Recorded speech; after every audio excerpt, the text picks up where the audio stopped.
Celoteh Moyu. Halo sobat muda sekalian. Saya pada kesempatan ini dalam Celoteh Moyu yang keempat ini secara khusus mau membahas perihal pendampingan orang muda Katolik. Saya bukan orang yang sangat ahli atau profesor dalam bidang pendampingan orang muda, tapi saya ingin membagikan apa yang saya punya berkaitan dengan pendampingan orang muda Katolik.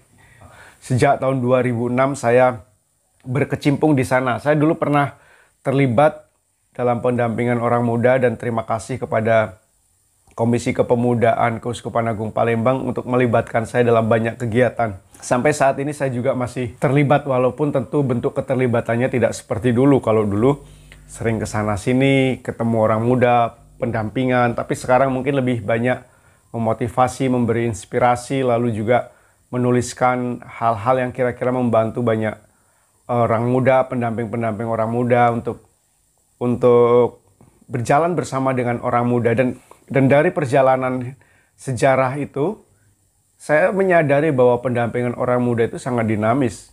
Tidak bisa dipukul rata, sama begitu ya.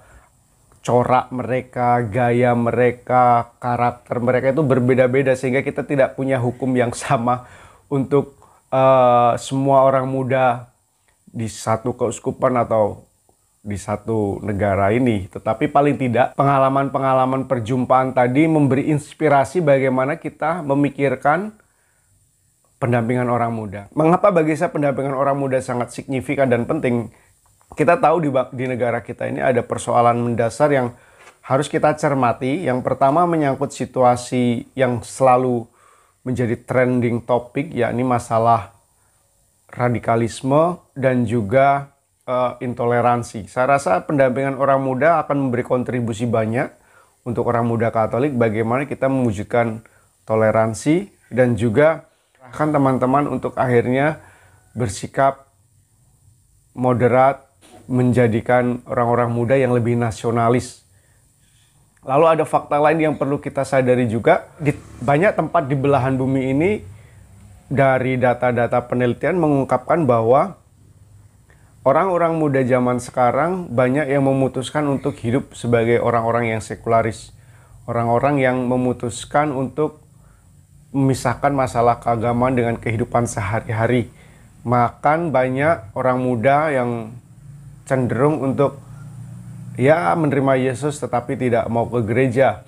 Lalu juga melihat bahwa banyak dari mereka memutuskan bahkan untuk tidak beragama karena tidak lagi melihat peran penting agama dalam hidup mereka. Bahkan juga banyak yang menganut aliran-aliran yang lebih menekankan rasio ketimbang iman. Jadi ada situasi yang memang harus kita cermati.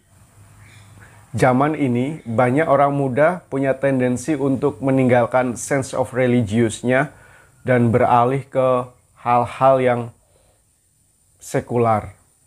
Dan ini menjadi tantangan bagi gereja juga di Indonesia, bagaimana kita memberikan pendampingan kepada orang muda yang pas sehingga warisan iman para rasul tetap diteruskan.